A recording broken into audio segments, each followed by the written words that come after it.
Halo teman-teman, selamat datang di channel Koper Kecil. Di video kali ini kita akan ngebahas short trip kita ke Bandung. Kita bakal ke pasar malam, nyusurin Braga, cobain kopi di kafe-kafe cantik, makan siang di bakmi yang legendaris, dan tentunya beli oleh-oleh makanan dong. Tonton video ini sampai habis ya teman-teman. Jangan lupa subscribe ke channel Koper Kecil supaya kita bisa terus bikin video-video travel seperti ini. Untuk perjalanan ke Bandung, kita mulai dari Jogja. Untuk pilihan transportasi kita adalah Argo Wilis Panoramic. Ini adalah pertama kalinya kita naik kereta panoramik. Sebelumnya belum pernah nih. Tiketnya sekitar 900 ribuan per orang. Apa yang kita dapat dengan Argo Wilis Panoramic ini? Fasilitas lounge di stasiun keberangkatan. Kita juga dapat snack dan makanan hangat. Kita bisa pesan kopi dan teh kapan aja selama perjalanan. Kamar mandinya juga bersih dan kinclong. Lalu ya jelasnya jendela panorama untuk melihat pemandangan yang luar biasa. Selain makanan yang kita dapat di kereta, teman-teman juga bisa ke gerbong restoran kalau mau pesan makanan atau minuman yang lain. Pas sudah mau sampai ke Bandung, kita ngeliat Masjid Raya Al-Jabar. Luar biasa megah dan indah banget. Sampai di Bandung, kita langsung naik taksi online ke hotel yang letaknya nggak jauh dari stasiun Bandung. Tadi perjalanan rada padat, mungkin karena lagi jam makan malam plus lagi malam minggu. Dapat hotel last minute, namanya Hyper Inn. Dia di Pasir Kaliki dalam Hyper Square. Lantainya kayak begini, lantai 7. Pasir Kaliki. Pasir Kaliki, Pascal. 500 ribuan, 500 sekian lah, 550 apa. Banyak hotel yang udah sold out karena kenapa tuh?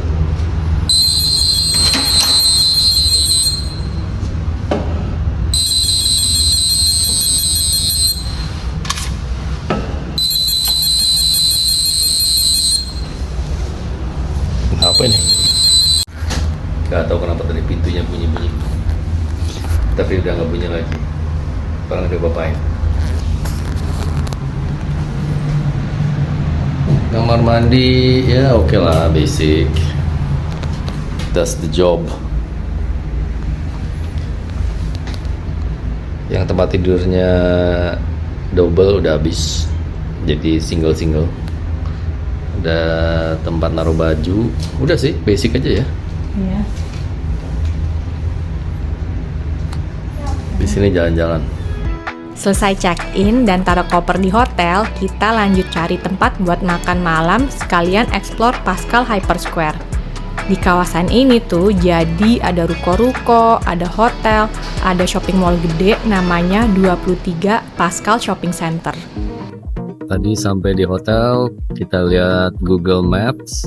Ternyata dekat sini, di dekat hotel ada 2 restoran Jepang yang bintangnya tinggi banget.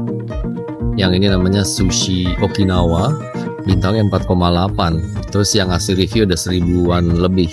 Jadi penasaran, kita nyobain kesini. Tadi ngeliat menunya menarik banget semuanya. Pas lihat menu dan interior desainnya, kayaknya familiar nih. Setelah gue inget-inget, dulu pernah kayaknya makan di resto yang sama di Jakarta. Ini dia nih makanan pertama, salmon mentai dan tamago. Kalau yang ini Okinawa Premium Sushi, ada salmon, ada cumi, ada udang, tobiko, sama telur lagi. Yang ini no rice wagyu roll, jadi digulung bukan sama nasi tapi sama daging. Nah ini yang terakhir salmon belly mentai aburi. Nah ini harganya sama kayak harga hotel, 552.000. Wah, next time harus ke situ tuh. 9 Naga.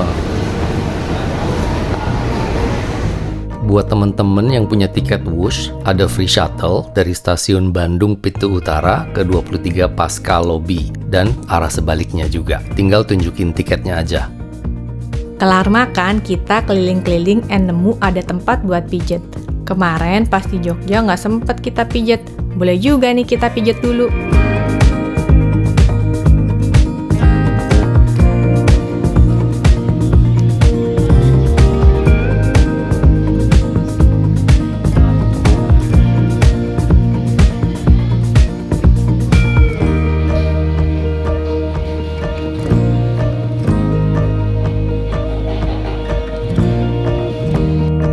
Lanjut, kita jalan-jalan sekitar sini.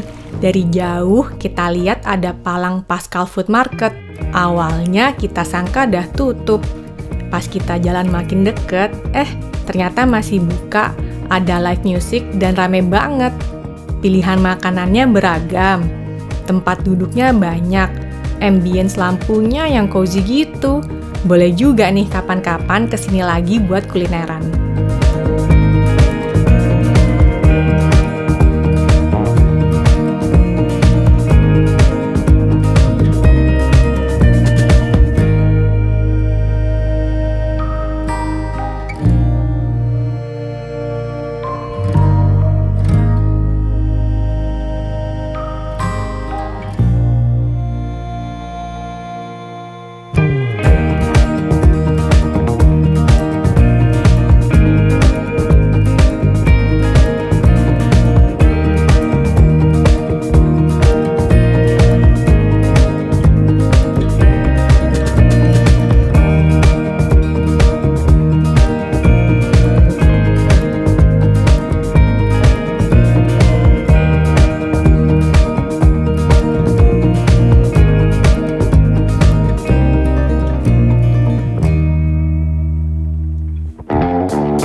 Walaupun perut dah penuh banget, tapi ngeliat kerak telur, luluh juga mata ini.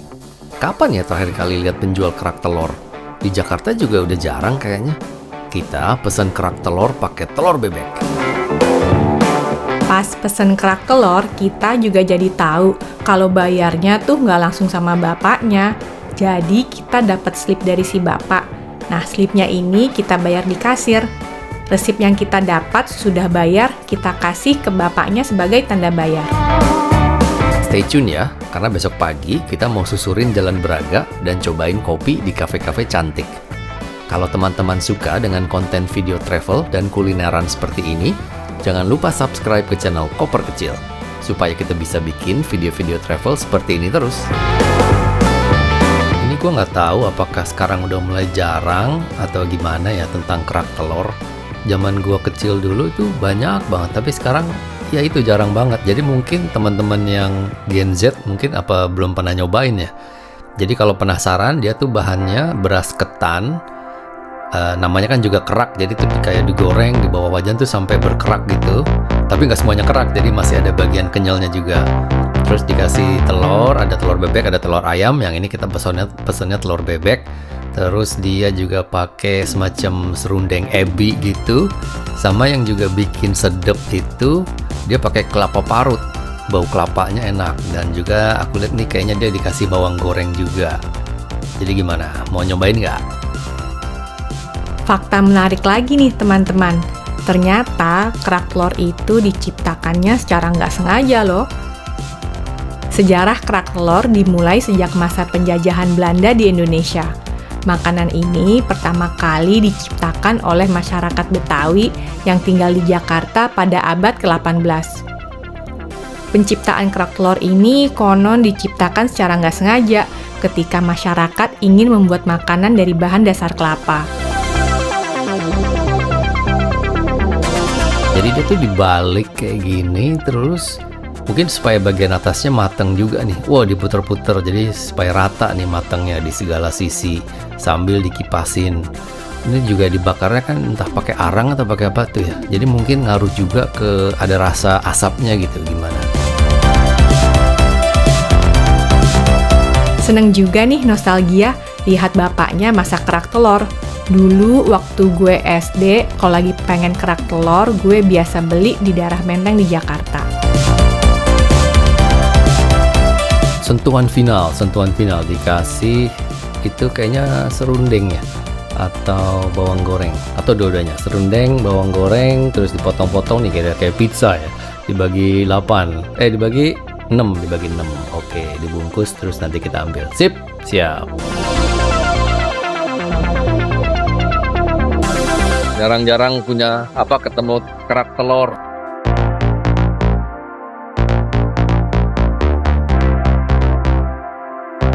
Ternyata tempat ini cocok loh teman-teman buat lupain mantan.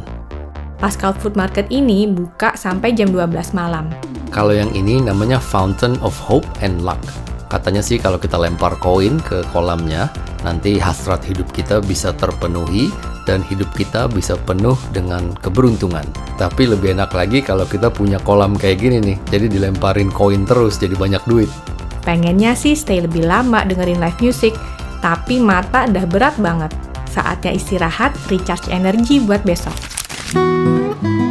Selamat pagi teman-teman, hari ini cerah banget nih. Sekarang kita mau breakfast with the view di lantai 8. Ternyata hotelnya ini deket banget sama rel kereta. Cuma karena kita capek, tidurnya nyenyak banget, nggak ngerasa terganggu sama bunyi kereta. Breakfast buffet di hotel ada macem-macem nih. Yang pasti ada nasi, terus ayam goreng, tumis sayuran, ada juga mie goreng, sosis, bisa pakai saus tomat atau saus sambal. Ada juga scrambled eggs dan potato wedges. Selain itu ada bubur ayam, roti-rotian, dan berbagai selai. Untuk minuman ada kopi dan teh, dan gak ketinggalan buah-buahan.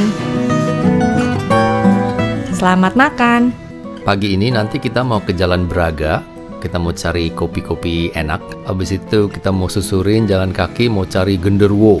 Bukan genderuwo beneran sih, street performer yang kita sering lihat di YouTube. Setelah itu kita mau makan siang di bakmi yang legendaris. Habis itu pastinya ngopi lagi, karena habis makan ya wajib ngopi. Sebelum pulang, kita mau cari oleh-oleh makanan. Terus sore nanti kita akan naik Wush ke Jakarta. By the way, nanti kita naiknya first class. Nanti kita akan kasih lihat dari stasiun Bandung arahnya kemana, proses boardingnya gimana, terus kereta feedernya, lalu juga first classnya itu kayak apa. Oke teman-teman, selamat menikmati.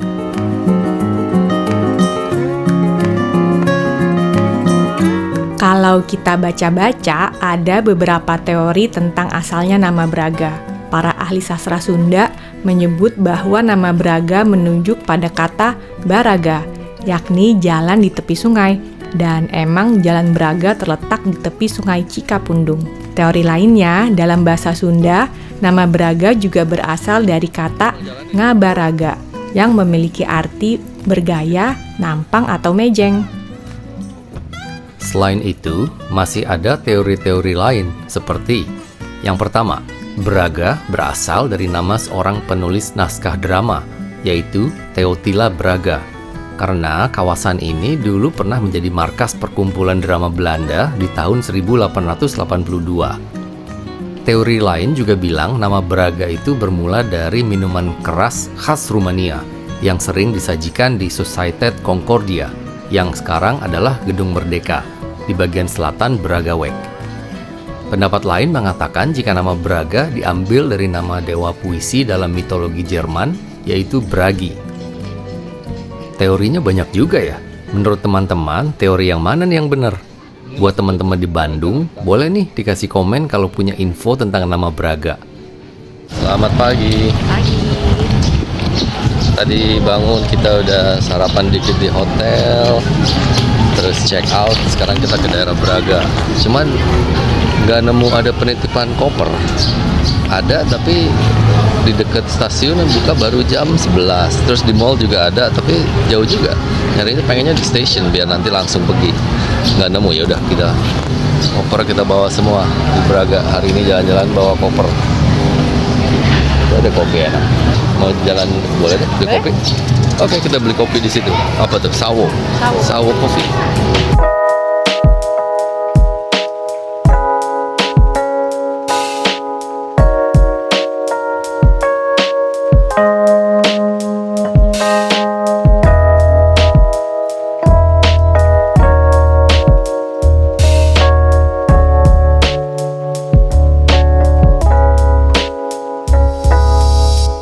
Kopi dulu, kita mesen Magic.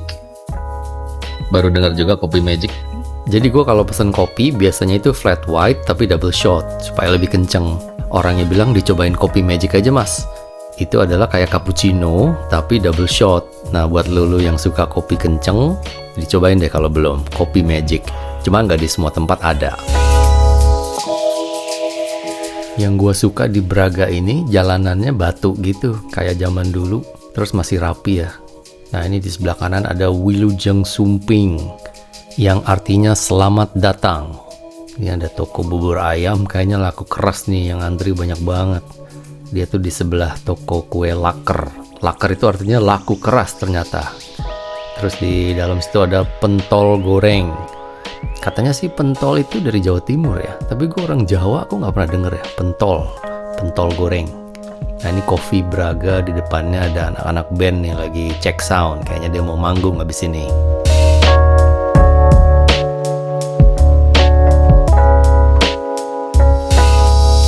Balik lagi, kita mau masuk ke toko kue laker. Penasaran juga nih kuenya.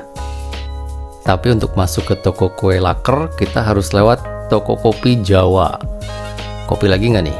Ntar aja deh, barusan habis ngopi. Kita lihat toko kue laker dulu.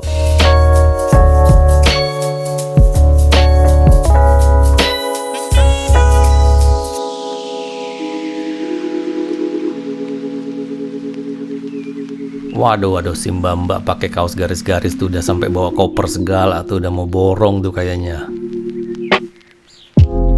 Dipilih. Rasanya pengen borong semua kue and roti-roti and gue masukin ke koper. Pilihan makanan lengkap, ada lemper ayam, martabak telur jumbo, arem-arem, bacang, nasi Bali, nasi bakar, serabi, kue lumpur, wingko bulat, lontong, cireng, mochi, puding, kue lapis. Kalau teman-teman sukanya apa?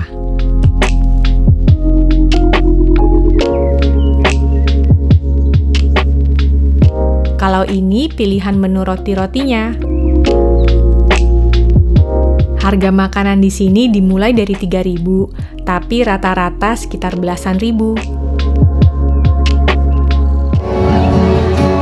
Braga Street.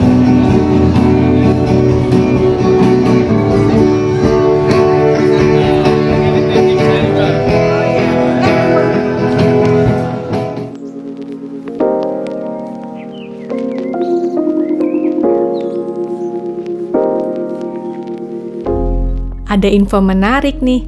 Tahu nggak teman-teman? Toko pertama yang ada di Braga itu bukan kafe ataupun restoran, kayak seperti yang kita lihat di pagi ini. Ternyata toko pertama di sini adalah toko senjata api. Tapi tokonya juga jualan sepeda, kereta kuda, dan reparasi senjata api. Menarik juga ya.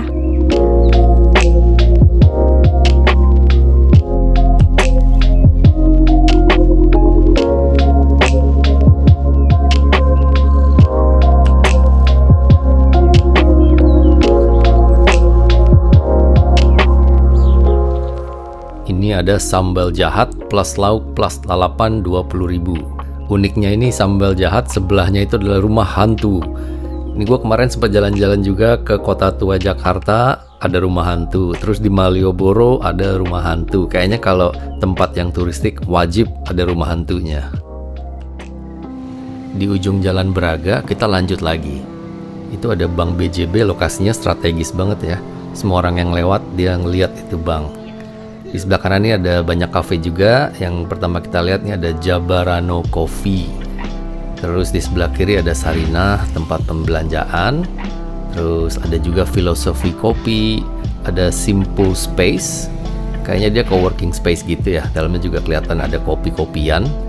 Gedung yang sebentar lagi akan kita lihat di sebelah kanan adalah Gedung Merdeka, tempat penyelenggaraan Konferensi Asia Afrika pada tahun 1955. Saat ini, Gedung Merdeka merupakan bangunan museum Konferensi Asia Afrika. Awalnya, pada tahun 1895, gedung ini hanya berupa bangunan sederhana, tempat perkumpulan Société Concordia, sebuah perkumpulan orang-orang Eropa, terutama orang Belanda. Pada tahun 1921, bangunan ini dirombak menjadi bangunan pertemuan yang eksklusif oleh perancang C.P. Wolfschumacher dengan gaya Art Deco. Pada masa pendudukan Jepang, bangunan utama gedung ini berganti nama menjadi Daitoa Kaikan yang digunakan sebagai pusat kebudayaan. Setelah proklamasi kemerdekaan Indonesia, gedung ini dijadikan markas pemuda Indonesia menghadapi tentara Jepang dan selanjutnya menjadi tempat kegiatan pemerintah Kota Bandung.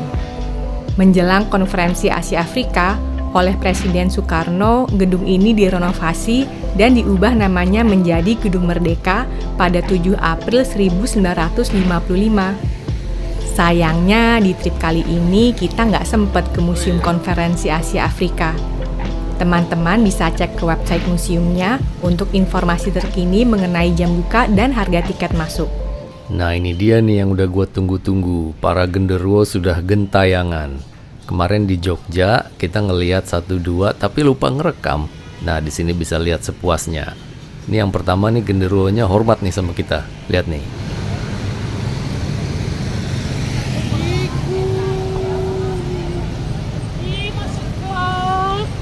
Masuk vlog.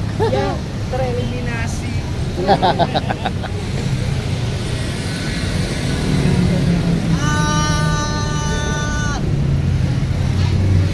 Oh, ngayu sama Cinderella.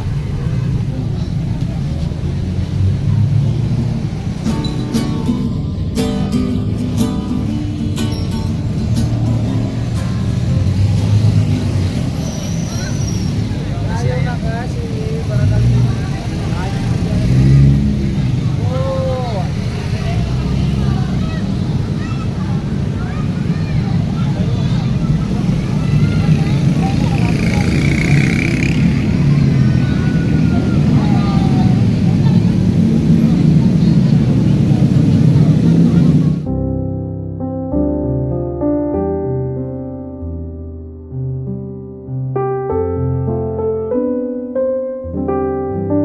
Dahulu pada masa kerajaan, alun-alun Bandung adalah batas antara wilayah sakral, yaitu keraton kerajaan, dan wilayah biasa. Alun-alun juga digunakan sebagai tempat rakyat untuk menghadap dan menyampaikan pesan kepada raja. Pada saat alun-alun Bandung dibangun, tata ruang kota Bandung saat itu menyesuaikan dengan pendopo sebagai mikrokosmos di sisi selatan dan Gunung Tangkuban Perahu sebagai makrokosmos atau Mahameru masyarakat Bandung di sisi utara. Selain itu, di sisi barat alun-alun Bandung terdapat Masjid Agung. Alun-alun Bandung memiliki perbedaan dengan alun-alun yang ada di Jogja dan Solo. Di Jogja dan Solo terdapat 2 alun-alun di sisi utara dan selatan, sehingga mengapit keraton. Ini menunjukkan keberadaan alun-alun pada masa Majapahit.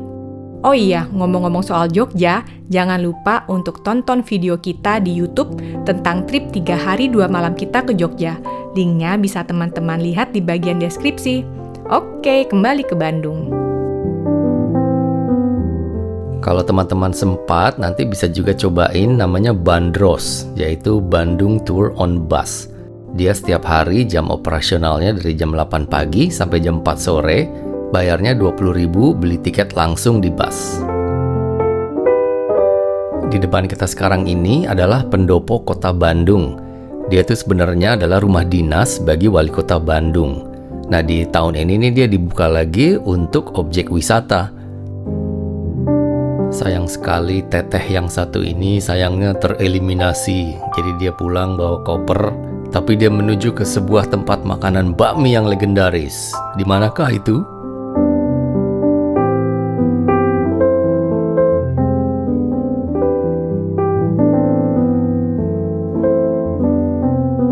Lagi pada lapar nggak nih teman-teman? Nih ngeliat mie bakso dan mie kocok Bandung kayak gini, kita sih jadi lapar. Tapi ini tinggal belok kanan nih, kita udah sampai nih ke tempat mie legendarisnya. Stay tune ya.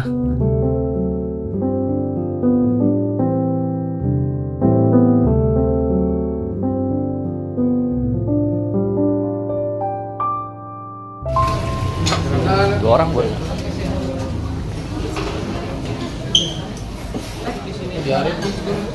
Sampai juga ke mie Linggarjati.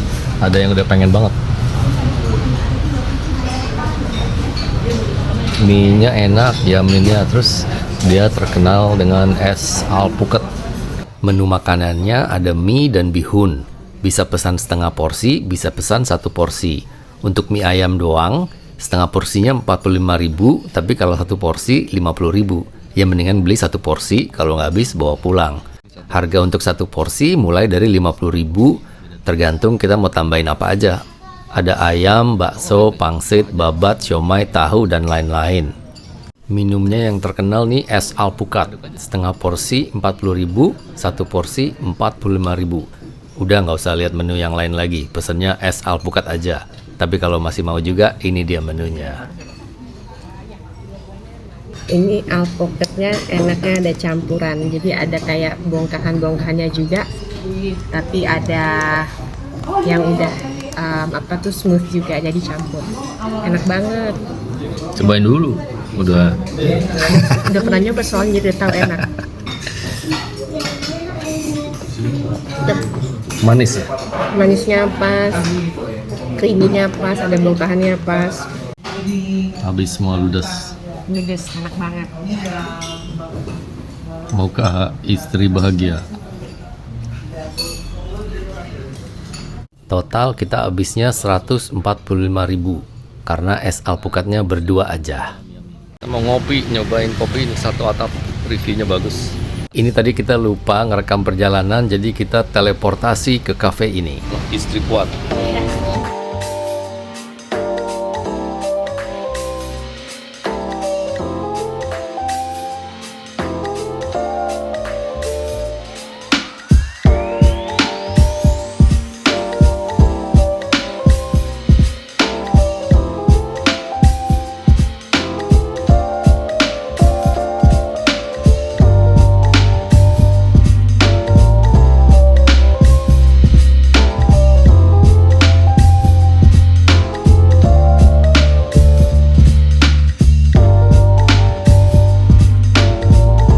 Ngopi di satu atap, tempatnya bagus. Dia juga jual berbagai macam makanan, sekitar 40-50 ribuan dapat. Gue pesen yang sama kayak tadi, kopi magic. Apa itu? Coklat lava. Coklat lava, ice. Kita ngopi dulu.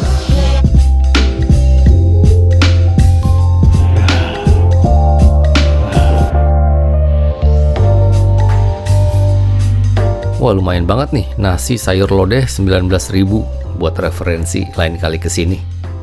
Si Teteh mau kemana lagi nih? Mau beli oleh-oleh makanan ya? Di kota manapun, di negara manapun, kalau anak sepeda biasanya ngopi. Sekarang kita mau jalan dari tempat ngopi tadi satu atap ke Bawean. Mau beli oleh-oleh, apa itu, rolade yang ada dagingnya lah, buat di rumah. Ternyata mau jalan kaki di jalan-jalan kecilnya Bandung susah, kan jalanannya banyak yang bolong-bolong, ada pohon, kita bawa koper. Kalau di jalan gedenya sih tadi enak, jalan kecil udah susah, terus nyebrangnya juga lampunya kurang oke. Ya kita jalanin aja nih, kayak gini lah, susah bawa koper. Sampai juga nih ke Bawean. Sekarang masih jam 12-an siang, masih sepi. Kayaknya kalau udah sore malam menuju orang-orang pada pulang ke Jakarta bawa oleh-oleh penuh nih. Bawean Sweetheart Bakery sudah ada dari 1946. Toko ini menjual berbagai macam kue kering, juga kue basah seperti tiramisu, nougat, dan opera cake. Yang terkenal di sini kayaknya sih kue lapis sama kue rollnya. Kalau favorit kita udah pasti picnic roll.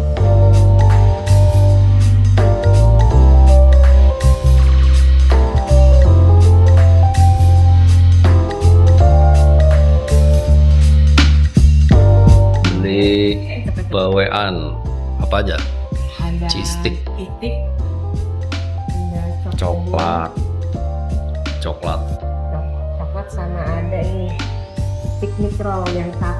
Oh, ini picnic roll, satu buat keluarga dia ya, satu buat keluargaku ya, sama snack buat kita apa tadi? Di jalan. Arem-areman. Selama di Bandung, inilah budget kita. Untuk penginapan 550.000, untuk transport selama di Bandung 65.000, untuk makanan agak mahal nih 835.000 karena sushinya sendiri udah 560.000. Untuk segala aktivitas 200.000, aktivitasnya cuma pijet sih, sama oleh-oleh juga agak mahal 530.000 oleh-oleh yang Bawean. Tapi emang worth it sih, enak banget untuk keluarga. Di luar itu ada juga yang kereta panoramik dan wush kita nggak hitung. Jadi untuk total selama di Bandung kita habis 2,1 juta. Nyampe ke stasiun Bandung, banyak yang selfie situ ya. Sekarang kita mau naik kereta cepat Wush first class dari Bandung ke Jakarta. Kita sengaja datang lebih cepat karena kita kurang familiar sama stasiun Bandung dan belum pernah naik kereta feeder Wush ke stasiun Padalarang. Kalau mau naik kereta cepat dari Bandung, kita nggak masuk ke sini. Ke situ, feeder kereta cepat.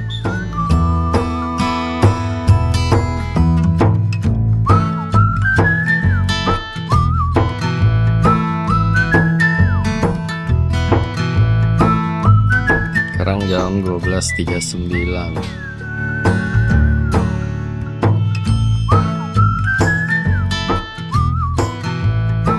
Ini rame kayak gini apa karena weekend atau weekdays juga selalu rame? Let us know in the comment section ya, apa selalu rame kayak gini? Orang-orang udah pada berdiri antri nih, kita juga ikutan deh. By the way teman-teman, untuk pemegang tiket first class dan business class, nanti bisa masuk duluan ke kereta feeder. Jadi udah pasti ngedapetin tempat duduk. Wah, ada tempat buat taruh koper nih. Koper kita emang kecil, tapi cabai rawit alias berat.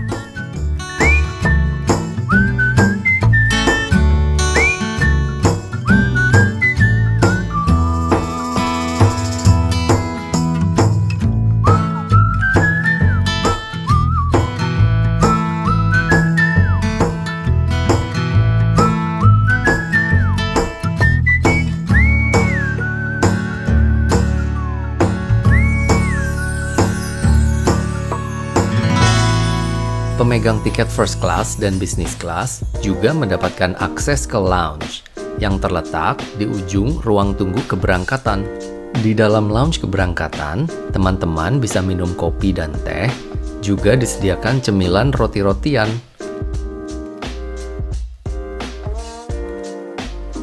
Sekarang udah di ruang tunggu kereta cepat. Jadi kalau menurut gua ya beli first class itu mungkin nggak worth it karena naik keretanya sendiri cuma setengah jam dari Padalarang ke Halim atau dari Halim ke Padalarang. Menurut gua bisnis dan first class itu keuntungannya adalah satu, dapat ruang tunggu, terus di kereta feedernya pun lo nggak perlu rebutan, bisa masuk duluan udah pasti dapat kursi. Nah itu first class sama bisnis sama, dua-duanya dapat fasilitas itu. Bedanya kalau first class ya tempat duduknya 2-1, kalau bisnis 2-2. Tapi untuk setengah jam mungkin ya nggak beda jauh ya keuntungannya. Jadi mendingan mungkin di bisnis aja. Bisnis itu 450.000 ya. Tadi kita juga ngelihat tiket ya, yang berangkat beberapa jam ke depan itu juga bisnisnya pada habis, tapi first classnya masih ada. Jadi emang lebih laku yang bisnis. Setuju juga gue sih sama pemikirannya. Saatnya boarding. Kita ke atas dulu untuk menyeberangi platform. Wah, di peron udah kelihatan ramai penumpang. Kereta cepat Wush nanti hanya berhenti beberapa menit di stasiun Padalarang. Makanya kita harus sudah siap boarding sebelum kereta datang. Sekalian juga mau foto-foto sama Wush.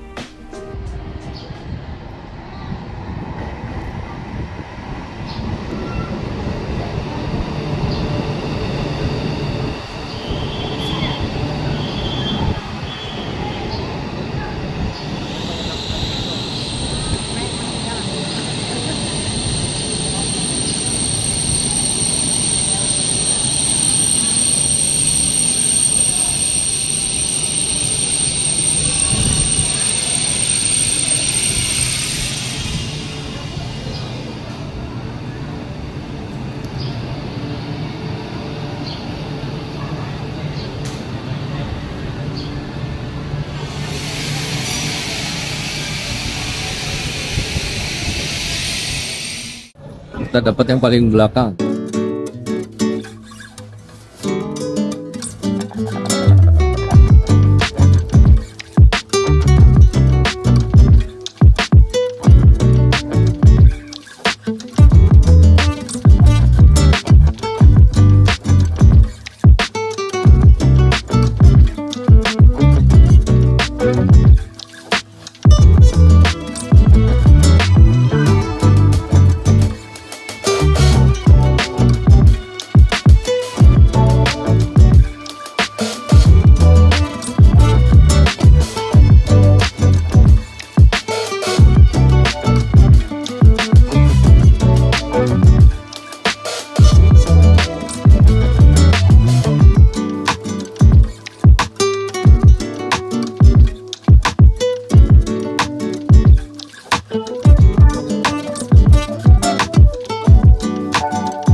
Terima kasih Pak. Dengan sampainya di Halim selesai juga trip. Even in the hard times, you and I can weather any storm. Before I sleep, hear the crickets, see the moon, side by side and through and through. No limit to what we can do. Oh, we know what we have, let's hold on tight. Found what we're looking for in life. Call us crazy, but things are finally right. With you and I, the future is bright.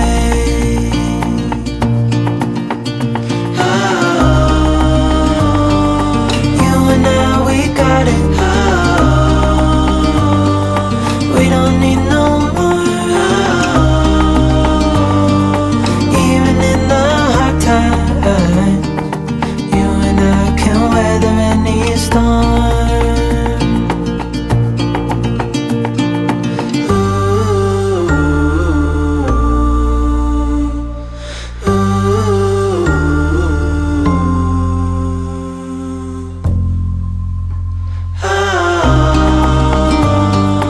You and I, we got it. We don't need no more. Even in the hard times, you and I can weather any storm.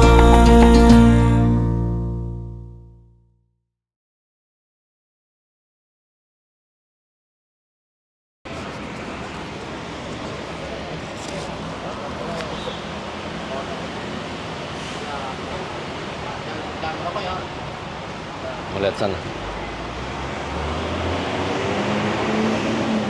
Pagi-pagi masih pada tutup. Tadi ada satu yang buka situ.